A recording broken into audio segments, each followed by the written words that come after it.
The Dog and Deuce Show is produced by Dymar Productions in association with Studio B Productions. Welcome to Utah's longest-running sports podcast. This is Dog and Deuce. Every single week, we are here to take a deep dive into the Utah Jazz, the Utes, the Cougars, the Aggies, and everything in between. On this episode, we're talking all about the Utah Jazz. They're winners of 20 of the last 21. They are looking to build their second double-digit win streak of the season. How far can they take it? Plus, Quin Snyder will coach the West All-Star team. Ben Simmons doesn't seem to care about losing as long as he gets his numbers. And the NBA is determined to go ahead with the All-Star game. We've got all that and a whole lot more coming your way on Dog and Deuce number 357.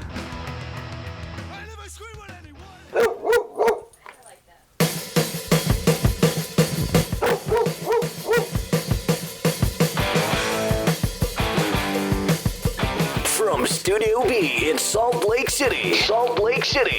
This is Dog and Deuce. Join the conversation at doganddeuce.com or send an email to doganddeuce@gmail.com. Thank you for listening to episode 357 of the Dog and Deuce Show. If you want to know more, and I hope you do, follow along with the show notes at doganddeuce.com. You can watch this show all weekend long on your television set, on K-Patter TV or Backcountry TV, or you can listen wherever you get your favorite podcasts.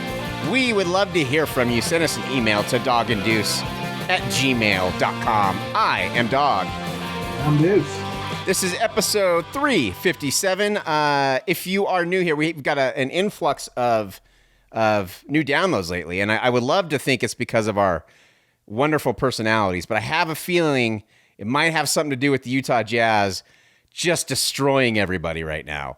So if you are one of those people who are new to the show, welcome in. We're here every single week. We don't always cover the Jazz. We'll cover the Utes, the Cougars, the Aggies in football season and basketball season, NBA, NFL, and anything going on. But right now, I mean, there's nothing more to talk about than the Utah Jazz, obviously.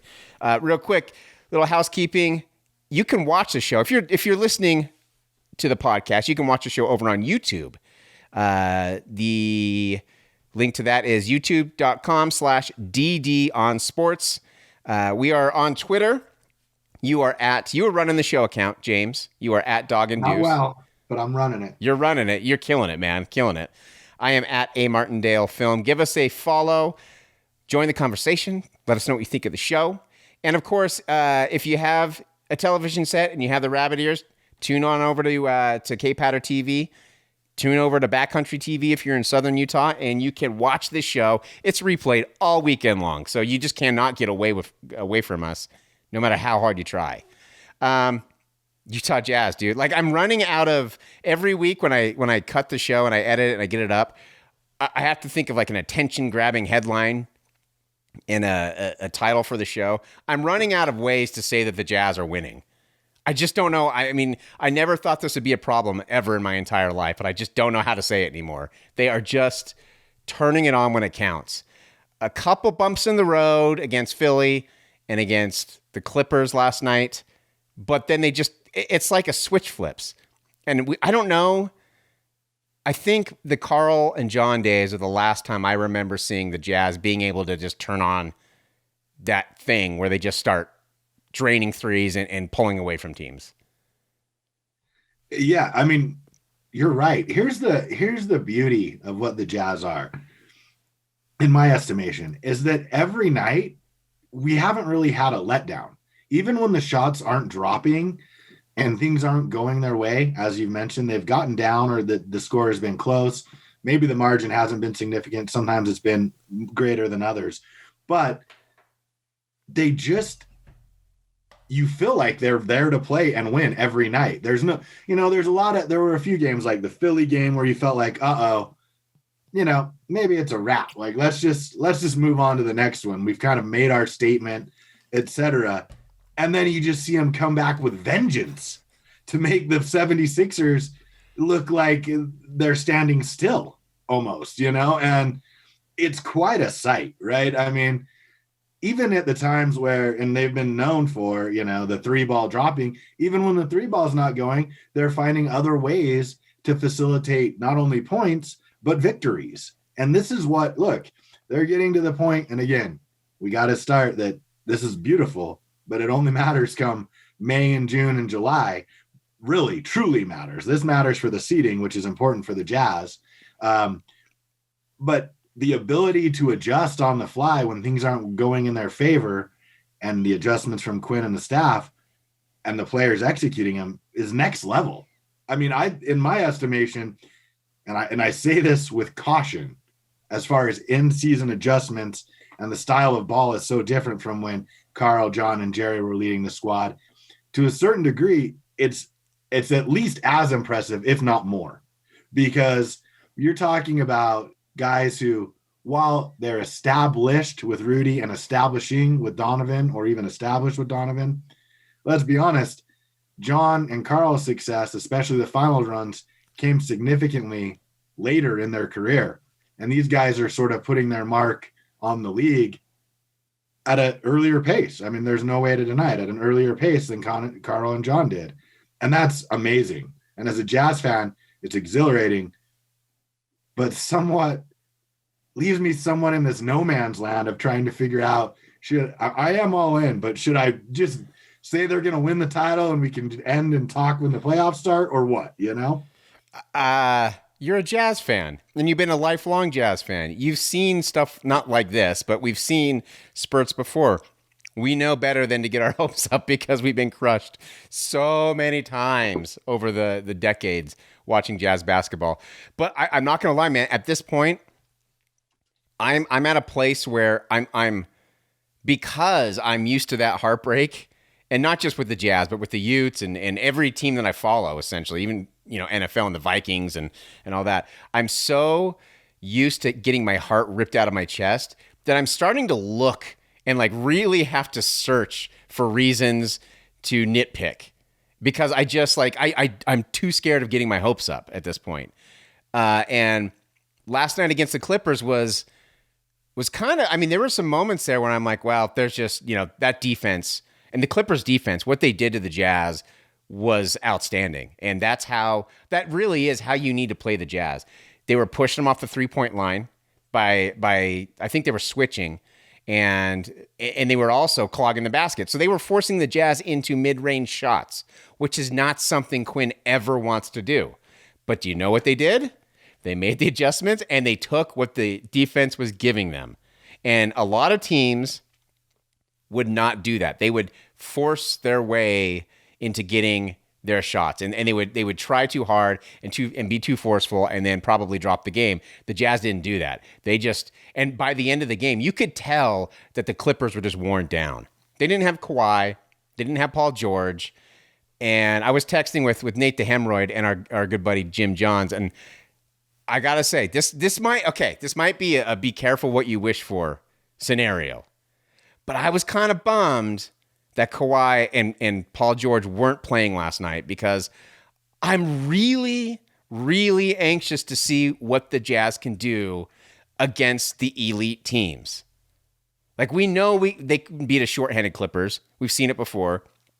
We know they can beat a shorthanded Sixers. We know they can beat, anyone in the Eastern Conference.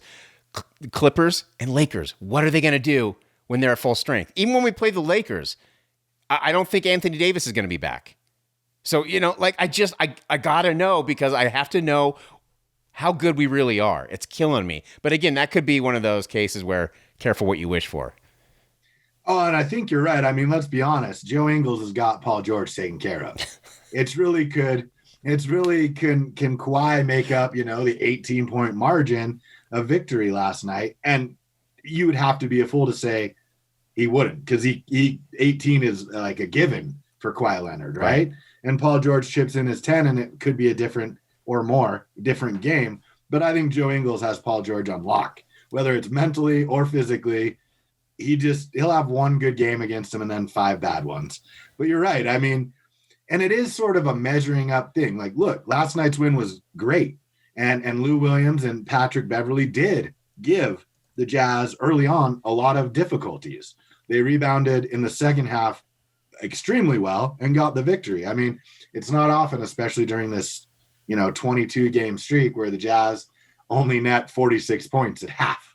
That's if you only turned it on to catch the third quarter, like 46, what's going on? But then they rebound with 35 and 33 and put the game away. The fourth quarter wasn't much to look at. And not just that, what about Rudy Gobert last night?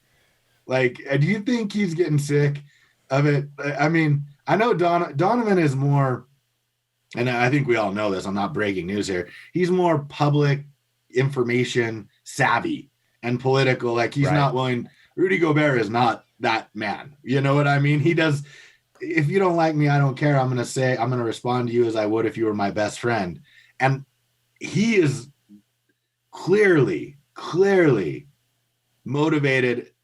And I never questioned his motivation, but it seems just like next level when certain teams come into the building. And I think last night was a clear demonstration of, Shaq, I'm sick of you telling me I can't do this and that.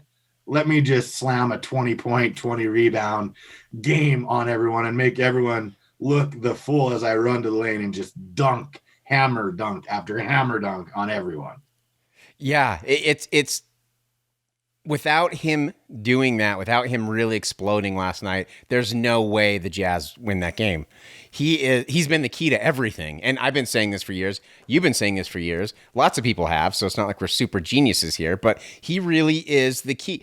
Donovan, and I don't want to do this whole Donovan versus Rudy thing again, but Donovan, you can't replace what Donovan does. If he goes out, but you do have guys who can score, who can try and make up that difference. If Rudy goes out, if we don't have Rudy, what are you even going to do to try and replicate what he does? There's nothing you can do. We love Derek Favors. Always have. Ever since his first day in a Jazz uniform, been big fans of Derek Favors. He's not Rudy Gobert because no one is Rudy Gobert except for Rudy Gobert. So seeing him finding a way to really take over that game at the end and run that pick and roll with Joe, man, it's a thing of beauty. It used to be Favors and Joe with that pick and roll, but now Rudy, if Rudy can continue to make layups and finger rolls and catch the ball, no one will be able to stop that pick and roll. And that will open up the Jazz will be damn near unstoppable if that happens. I should point out, Mike Conley wasn't in the lineup. So I know the Clippers were missing their two big guys, but we were missing a big piece of our team as well. And we were able to overcome it. And you're right. I am a little bit concerned. I don't think Derek Favors is playing terribly by any stretch of the imagination, but I feel like to truly be successful in the long term, meaning playoff run, we need just a little more out of him offensively. Defensively, he's there. He's still rebounding well, etc. But just a little more push. I feel, and again, he's not playing terrible, but just a little more from him. He sort of seems, because let's be honest, the Jazz weren't designed as they currently are construed when he was here last. So it does feel like he's, at least on the offensive side, still trying to get his feet under him with where to be and where he can present himself as a viable option to score. That's just how it feels to me. But needless to say, the Jazz are in fuego, right? To steal a Sports Center line. And it's literally unprecedented, not just in this franchise history, but the history of the National Basketball Association. It's wild. I don't even know.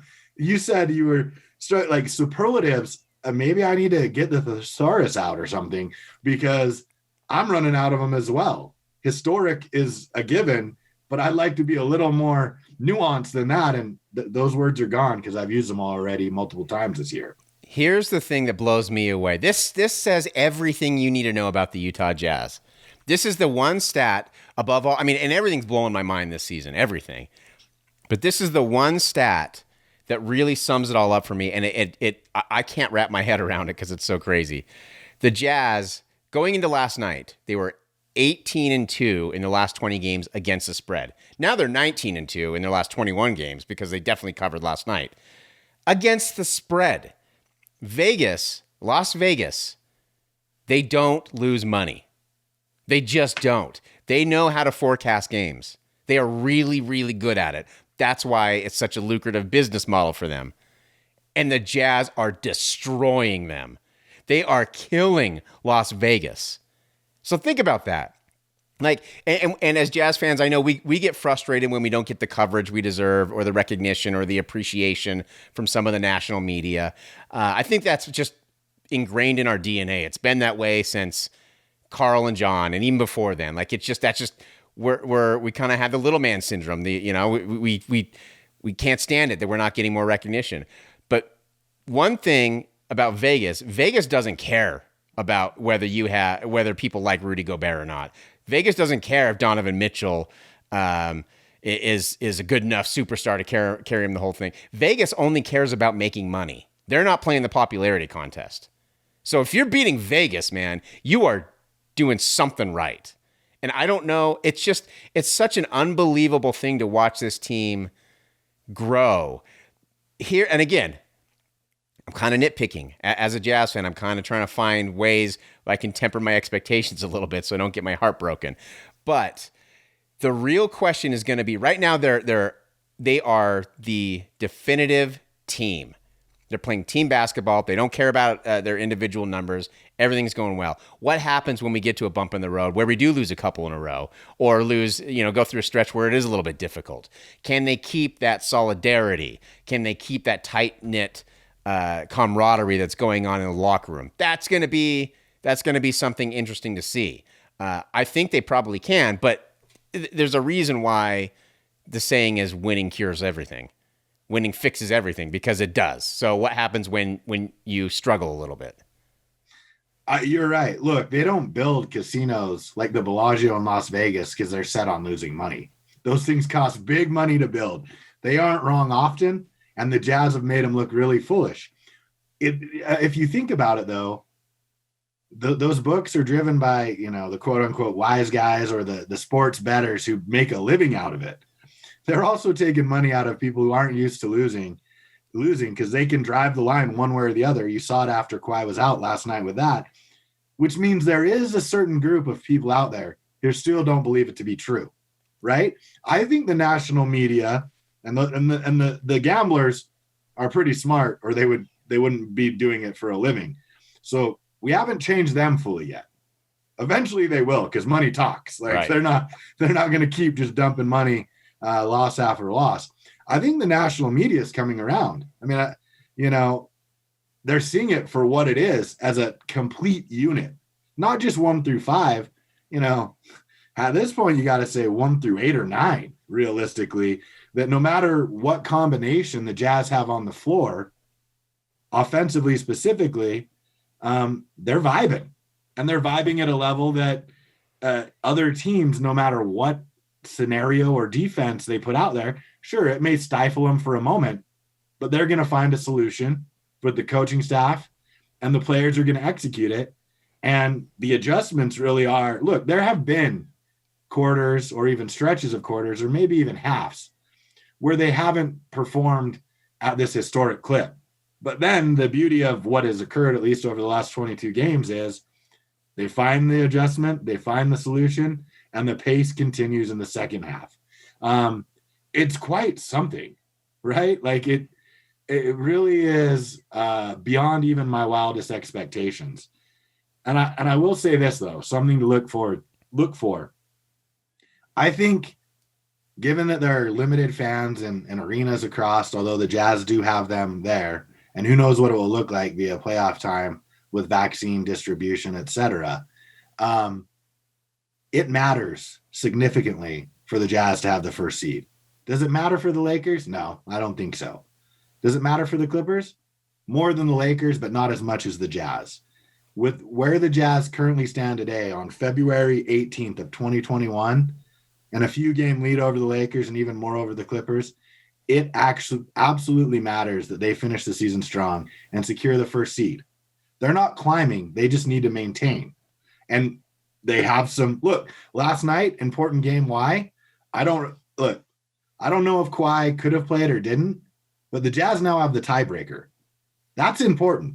You don't want to face the Lakers in the second round, right? It's extremely important that the Jazz acquired the tiebreaker last night against the LA Clippers, because we'll bump up a seed and we won't have to play the Lakers. or vice versa until the conference finals.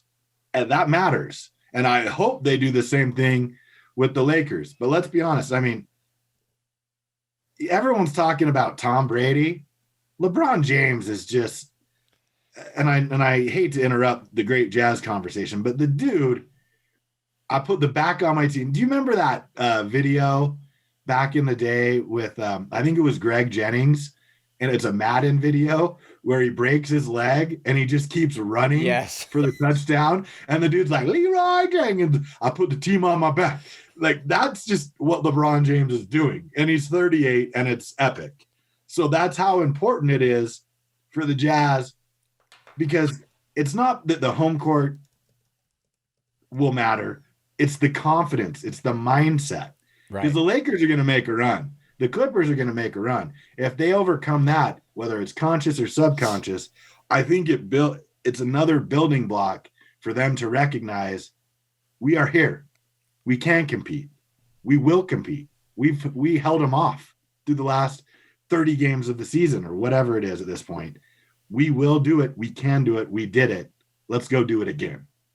Yeah, and it is a different beast when you get to the playoffs. And who knows how big of a deal home court's going to be this season? Because I don't know how many people are going to be in the fans.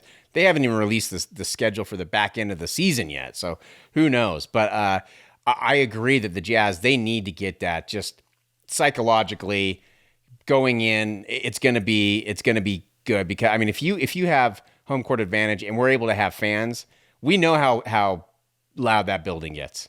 That's difficult for anyone to play. We know LeBron James has struggled in the Vivint Smart Home Arena. I mean, I'm trying to think the last time he won there. I don't know.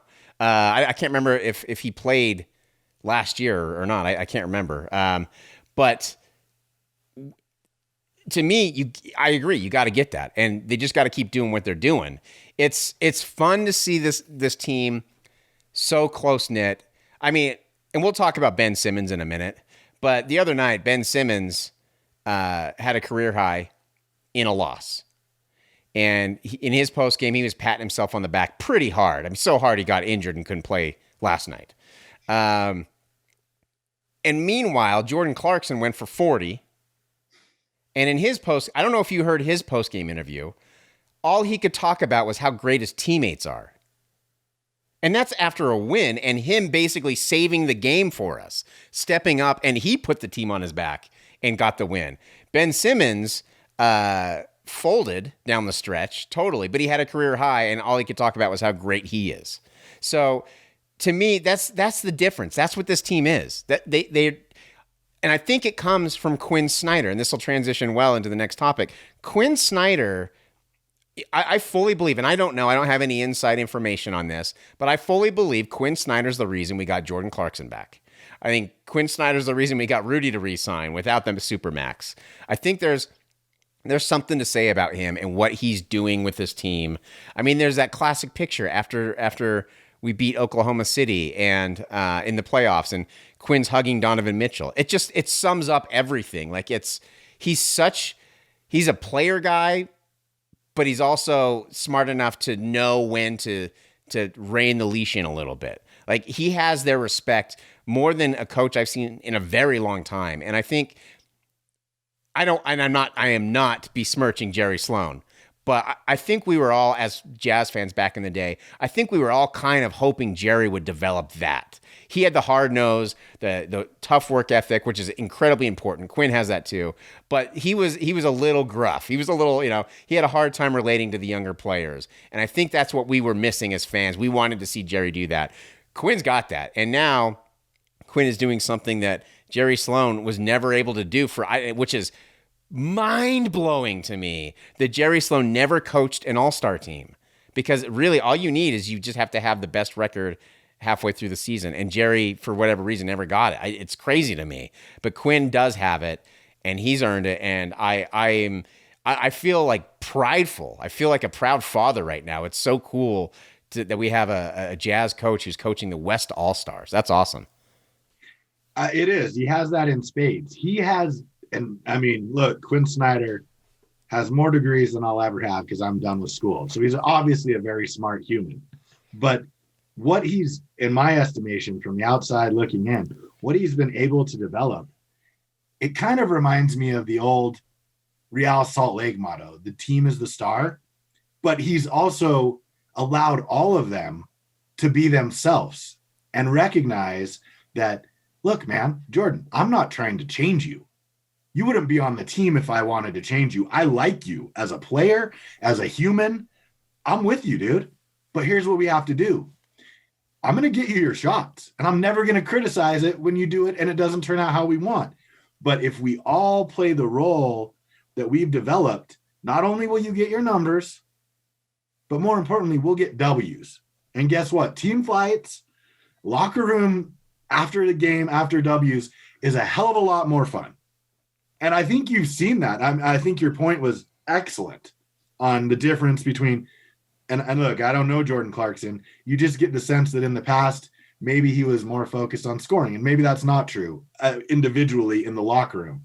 But he was very freewheeling. And although that hasn't changed, his willingness to give up the ball at the right time has, or even make the extra pass to get it back to be the Jordan Clarkson we love. It's masterful. There's no other word. It's Popovich and Salone combined, and that is a very formidable duo in one man named Quin Snyder. It is. Do you get the sense, and again, I don't know the ins and outs of Jordan's career when he was in LA and in Cleveland, but I get the sense that he has been overtly criticized for his style of play. And I think, to me, and I don't know if that's how it feels to you, to me, it just almost feels like a little bit of relief when I see him speak and when I see his interviews. It almost feels like there's a relief there that he's able to just go do what he's naturally capable of doing, when in other situations he may have just been ripped apart. And I don't know if it's from coaches or media or fans or what, but it just seems like he's just got that air about him that it's just like a little bit of sigh of relief. I totally agree. I think it was all three, the media, the coaches, and the fans of previous stops. And I think what you're seeing is that space that allows him to be him actually translate to him being willing to do more, right? It's kind of counterintuitive where you think if you constrict someone and sort of make them robotic, it'll be better. But in this case, it's the opposite. It's saying, Jordan, go be you. And then let's add this. Last year, he added a little bit more. This year, he's added more. And so it's actually allowed him to become an overall better player for himself and for his future, as well as for the Utah Jazz. I think you hit on the key point. I don't think Jordan Clarkson's back if it's not for Quin Snyder. We don't get Rudy Gobert under the max deal if it's not for Quin Snyder.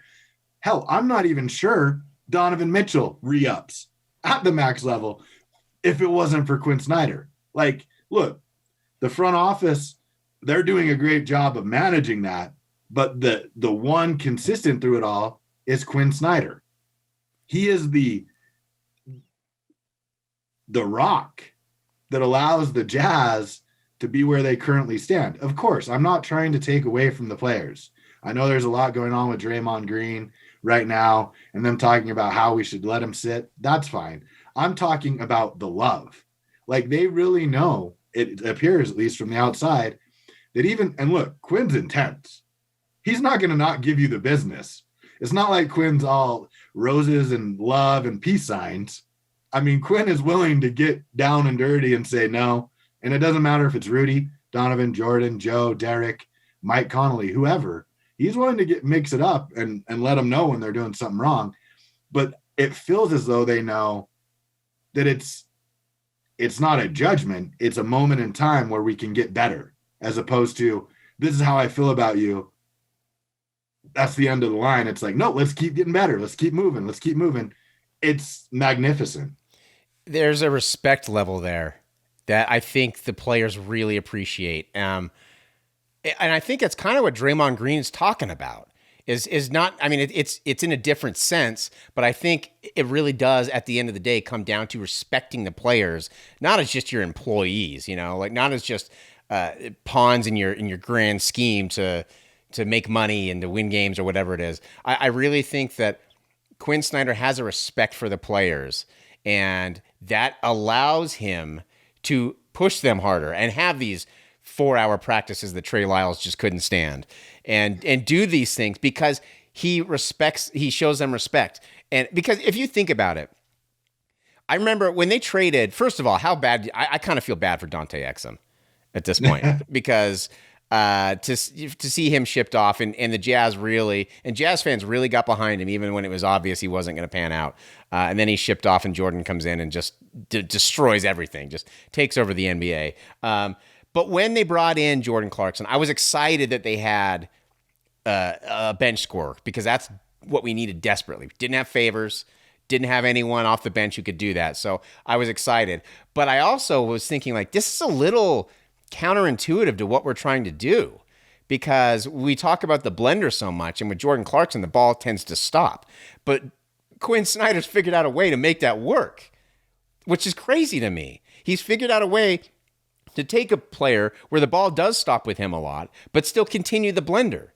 It's and to me, that is a level of coaching that we don't see a lot in the league anymore.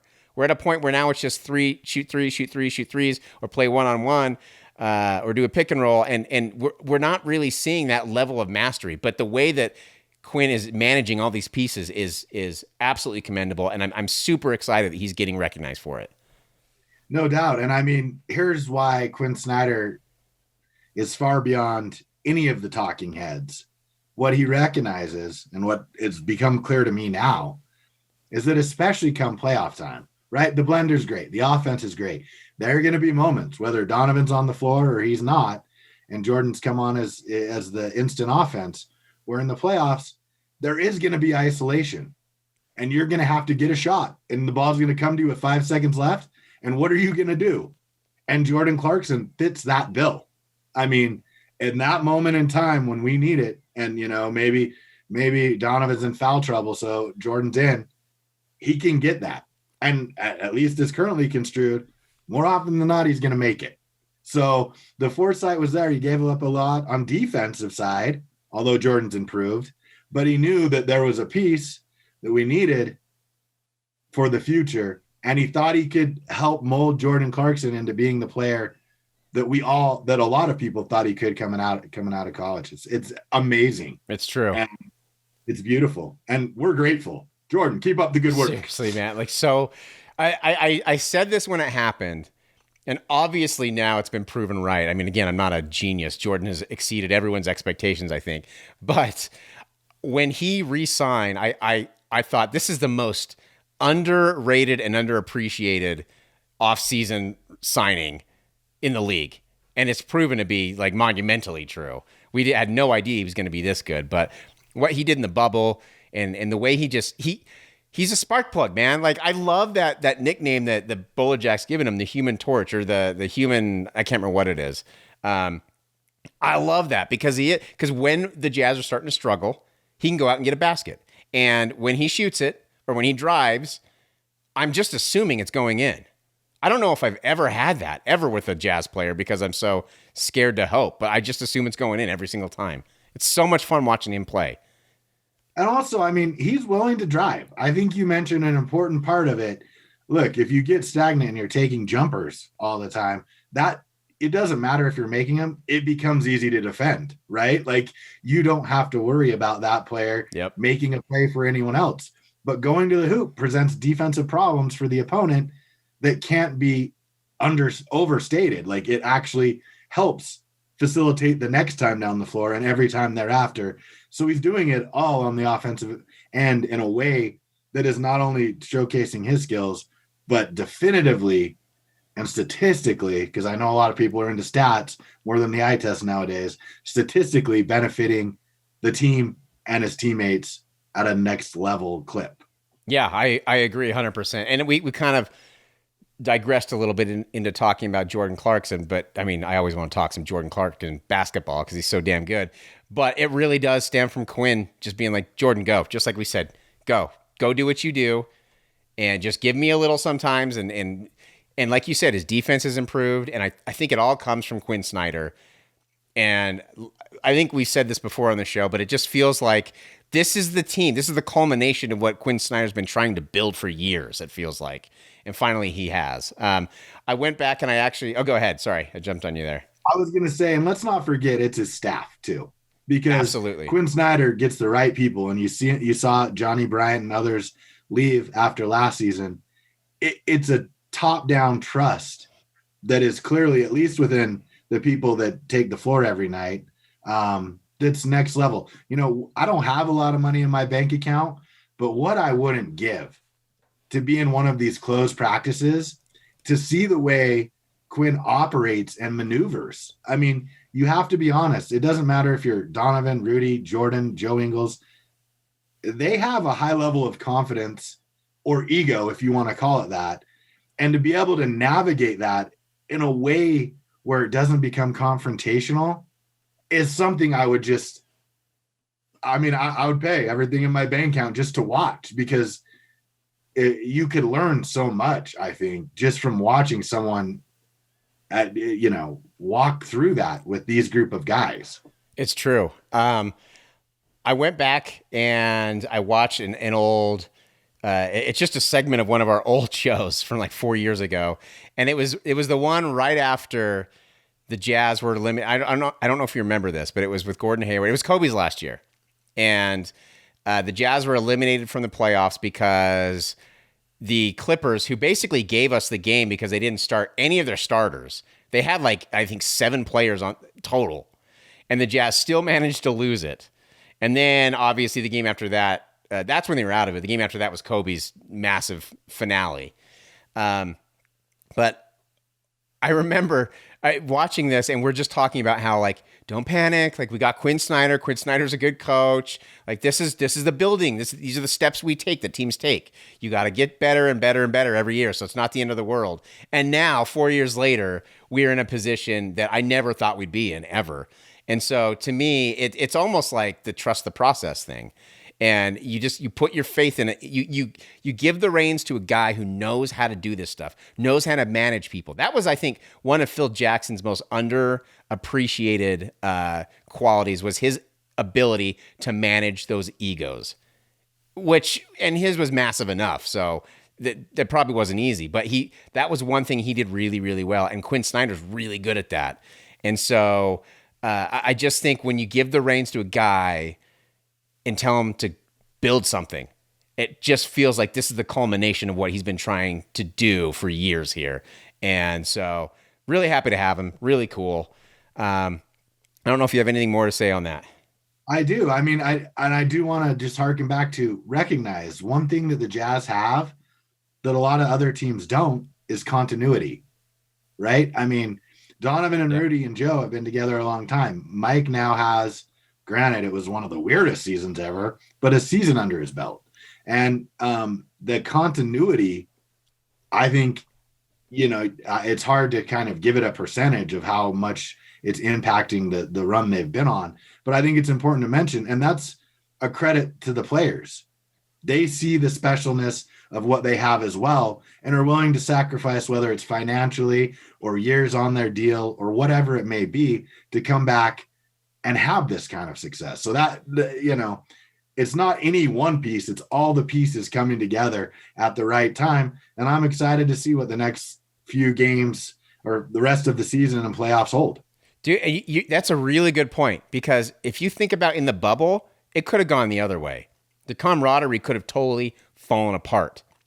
But it seems that this team is tighter knit than they have been. And I mean, we've seen some other teams who went through it and it didn't work out so well, and they wanted to get as far away from each other as possible. But the Jazz, that didn't destroy them. And that's a testament to the coaching and the personalities, the Dennis Lindsay has put together as well. And Justin Zanuck, it's really, really cool to see. I'm really happy about it. I want to talk a little bit about Ben Simmons, because Jazz fans, we're very familiar, the whole Rookie of the Year thing and how stupid that was. And it seemed to me like Donovan was kind of having fun with it, whereas Ben Simmons was just taking it very seriously back then. They both wanted to get Rookie of the Year, but Ben Simmons, he was kind of an ass. And we saw him and I feel bad for Philly fans. And I know that's tough to say because sometimes, they don't always have the best reputation, but neither do we as Jazz fans. But I feel bad for them because they have like one of the richest traditions in basketball. Going back to Dr. J and Allen Iverson and guys who Will Chamberlain. Will Chamberlain. And I mean, and say what you want. A lot of people don't like Allen Iverson. We love him on this show. We love AI. People give him a hard time for the whole practice thing, and I get it, but he did work his ass off. That dude worked, and he put in the work, and he just wanted to win. He was like the prototypical Jordan Clarkson. But now they have Ben Simmons, who he's really proud of himself because he's up to scoring, and he's worked on his mentality. And that last 5 or 6 games, I've really, really improved my scoring, but they were also on a 3-game losing streak. And, it's just, if the roles had been reversed, if Donovan Mitchell had gone off and got a career high and did everything he could to pull the team and get him a victory, and he failed and they lost, he would not be talking about how great his performance was and how much he's improved. He'd be bummed about the loss. That's all there. I mean, there's no debating he would be. We've seen it before. So it just bugs me. And then one of the dumbest comments I think I've ever heard come out of an athlete's mouth is saying that the Jazz were disrespecting Ben Simmons because they put the best defender in the league on him. Somehow that's disrespect. If anything, that's showing you massive amounts of respect that they think the only player who can slow you down is the best defender in the league. Does he just, I don't get it. This guy is just a head case. It's so bizarre, right? You know what I'd recommend Ben Simmons do? Talk to his fellow countryman, Joe Ingles. Like, and maybe that has happened, right? But the way he comes off is so unbecoming of such a talented individual. True. Right? True. And it brings me back to after the bubble last year when the 76ers had been eliminated, there was a lot of talk. And I don't remember, I may even have said, I'd take Simmons over Embiid. But clearly as this year's progressed, and I think back upon, Ben Simmons' lack of uncouthness, if you will, over his short career, albeit, I'm going with Embiid. At least Embiid looks like he wants to play and, more importantly, win. Right. And I'm not questioning. I think Ben Simmons wants to win. But what he says in the media allows the fans, allows the media, and frankly allows the front office to have somewhat of a, I'm going to think twice about it situation. Because after a loss, I don't care if you score 75. I don't care if you tie Wilt Chamberlain for 100. That's great. But you didn't do everything right because you lost, right? Like, and great, stats are way important, right? I understand that for contract reasons, whatever. But man, you still got to want to get W's. And I don't doubt that he does.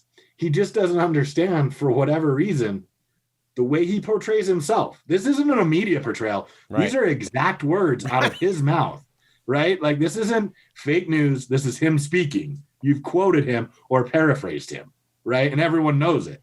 He comes off as someone who cares about number 25, Ben Simmons. And that's great. You can do that, but you don't espouse that after a loss. That's what you say after a win and you had a 50-point game, not a 40-point game and a loss.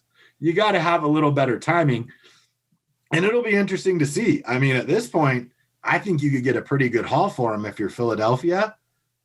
I'd consider it because Embiid is, I mean, Embiid when I was is your guy. him last night, he's your guy.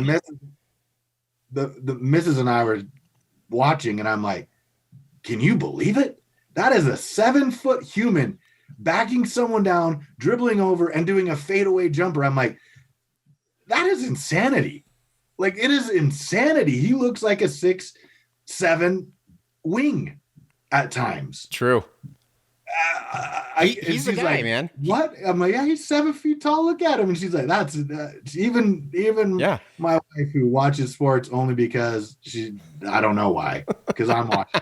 Like, that's insane. And I'm like, Yeah, there's not a lot of 7-footers who do that, if ever. Yeah, Embiid is the guy there. Like he is, and I still wonder. I mean, and this is not anything new, but people have been questioning whether those two can coexist for a while now, and I still wonder about that. I mean, and again, last night the Sixers beat the Rockets, so it's not like they beat the defending champions Lakers or anything, but they still won without Simmons, and they won with Embiid. So, I mean, the optics, as superficial as they may be, are not on Ben Simmons' side. I mean, I just want to read his quote real quick, and then we'll move on. This is what he said. He said, after a loss, he said, and I don't know what question he was asked, so maybe it's taken a little out of context, but Doesn't matter. I did hear his tone, and he was not at all bummed about the loss, it seemed to me at least. He seemed like he was actually pretty proud of himself that he got 42 points or whatever it was. He said, I've honestly just been working on my mentality a lot. It's not easy to change the way you play or do certain things in a game that comes naturally to certain people. I feel like I'm figuring it out. Obviously, my scoring's been a lot higher the last 6 games. So as long as I can keep doing that, staying locked in and working on my mental, I think it's scary. That's after a loss. So I don't care how scary you are. If you're going to score 50 points or whatever and lose, who cares? Doesn't matter. It's all for naught. You're right. And I mean, I guess that's sort of him saying, trust the process, which is famous, a Philly famous saying, but not the time and place. And one more point, if I may, on Embiid. As I was watching that game last night, recognize how special it is that you can have a 7-footer with less than 1 minute on the clock, and you can throw him a pass to make the free throws. Like, I don't know if I trust Ben Simmons in that spot, given his shooting. Right. But you can throw it to Joel Embiid, a 7-footer who can just reach up, pluck it out of the air, get fouled, and go make 2 free throws. Right. It was like it was the most clear last night after watching that game that if I'm running Philadelphia, I'm throwing Ben Simmons out there after this year and seeing, hey, let's make a trade. Give me 2 shooters and a good point guard. I mean, they had a 3-game skid when he was at the helm, when it was just him. So, I mean, I don't know, man. He's just not, it's just not, the team's better than that. They should be better than that. And I will say this, watching him play the Jazz, I was very impressed. Like, he had elements to his game. I don't watch the Sixers enough to really be able to break down his game, but he had elements that I didn't really know he had. I just thought he was a really good scorer and that he can drive and he can dish and all that stuff. I mean, he did all that, but he did it in ways I didn't know he was capable of doing. So he's incredible. I mean, he's great. He's a great, outstanding player. There's a reason he won Rookie of the Year, and there's a reason he scored 42 points against the Jazz. But it's the attitude, man. It always comes down to the attitude. Well, and it's a great point to harken back to the Jazz. It still seems like he's trying to be the alpha male, right? Instead of being a duo, it seems that he wants the credit. And that's great, man. You can want the credit, but you got to take the loss. Exactly. Exactly. That's what leaders do. That's what they do. They don't try and skirt the responsibility when they fall short. They own it. And that's what the great ones do. 10 minutes left. Let's talk a little bit about the NBA. And they are just determined, it seems like, to go ahead with this All-Star game despite multiple players saying that they shouldn't do it. I think I even heard, and correct me if I'm wrong, the mayor also said, please do not have this game. Please do not bring the All-Star game here, which I fully agree with, because you look at the Super Bowl in Tampa Bay and some of those pictures of all those people in the streets, no one wearing masks, restaurants are packed. Like, I mean, that's Florida. Florida acts stupid, like this is nothing new. But I don't blame anyone for not wanting that in their town. I don't blame these players for saying, let's not do it. I mean, they've earned a break. We've talked about this before. I'm a little surprised at the NBA. And they seem to be the ones that are kind of ahead and approach this kind of stuff a little bit more intelligently. So I don't know what your thoughts are about this just continuing to be pushed through. I hear you. I took the mayor of Atlanta's, I interpreted his a little different and more defined as saying, this is made for TV. We'll have the players. We don't want the fans. Right. So fans stay away. So in that context, I don't think he's necessarily afraid of putting on the event when it's confined to a quote unquote bubble-like scenario of just the players and maybe even their family, right? So I think he's fine with that. He just doesn't want the hoopla that we saw happen in Florida. But it's a real test for Commissioner Silver to figure out how he can, thread the needle and get the stars to show up. The All-Star game is about a celebration. And, when we had the All-Star game here with Jordan, he didn't like it.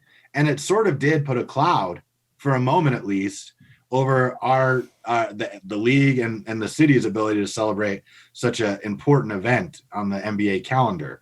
But if you don't get the buy-in from the stars, there's no worth having it. I do wonder, though, if Jazz Nation has changed with Gobert and Mitchell and Quinn heading it.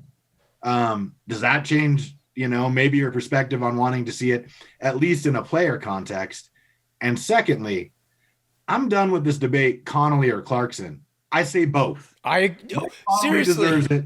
Jordan Clarkson deserves it. I know he's not a starter, but it's not unheard of. Granted, it's rare, but I think his play has determined it. It's not either or. It's all four of them should be on that team. And the debate's over for me. I'm not going to pick because they're both worthy of the honor.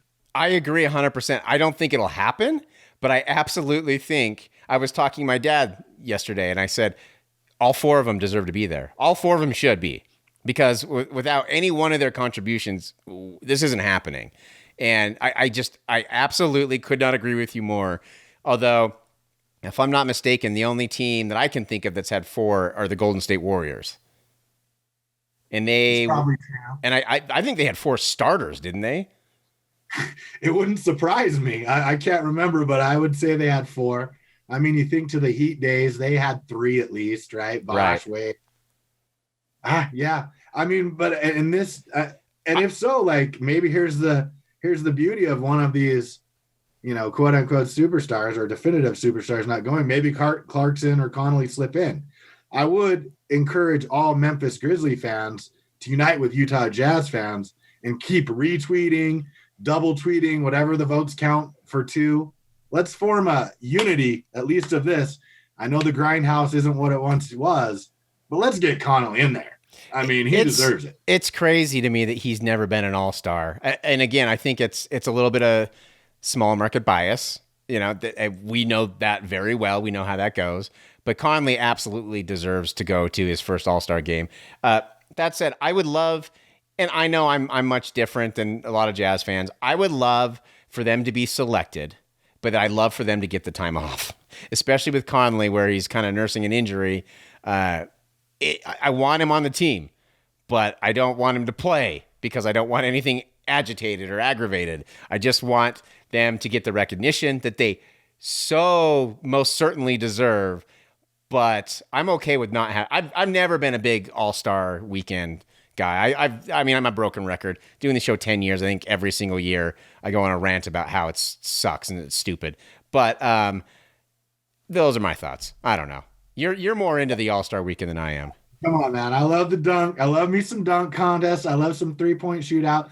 Skills challenge I could do without. I normally go to the kitchen and suck down some adult beverages during that part of the show, the Friday night show. But I mean, Mike Connolly, I'm with you on that. Like if it's going to in any way affect his future this season, or possibly could, I want him to get the money that I'm sure in his contract is for an All-Star appearance, because he's earned that.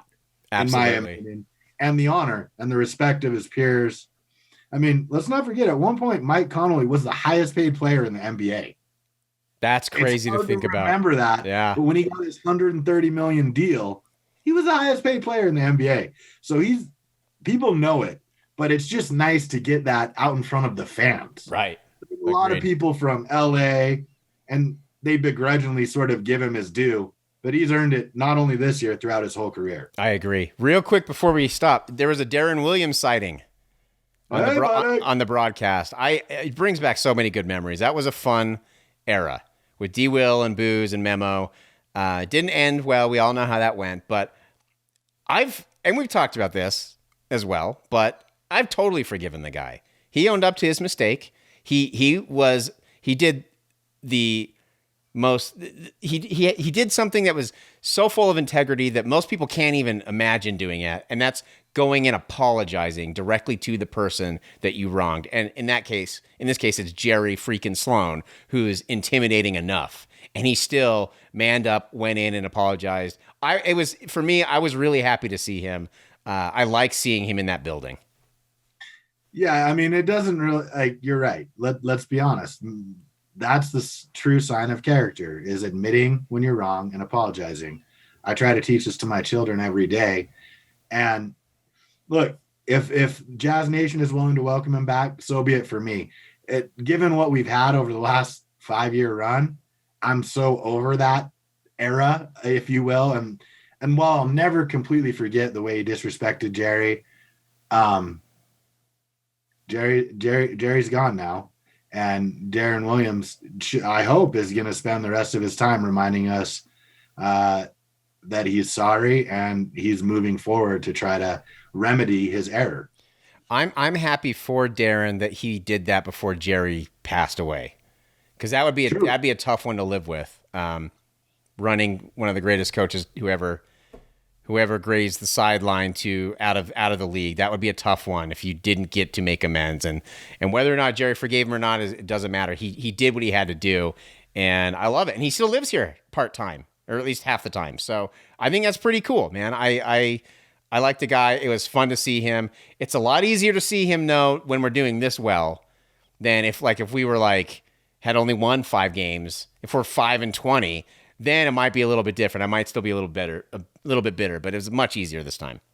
Harder to swallow if we're 5. If I may, before we go, one thing I want to tell the people. I don't know if you saw it. Fernando Tatis Jr., 14 years, $340 million, fully guaranteed. Remember, children, play baseball. Play baseball. Play baseball. 340, fully guaranteed. It doesn't matter if he never plays another game. He's checking $340 million over the next 14 years.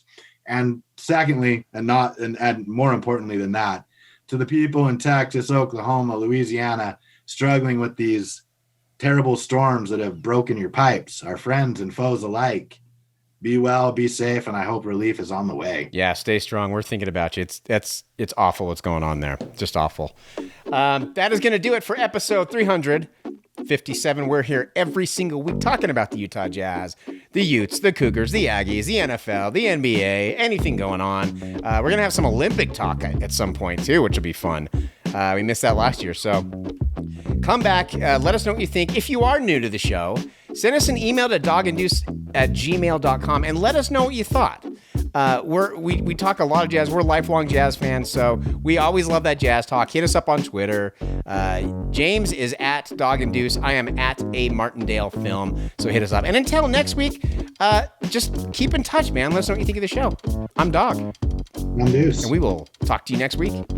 Thanks for making us a part of your day.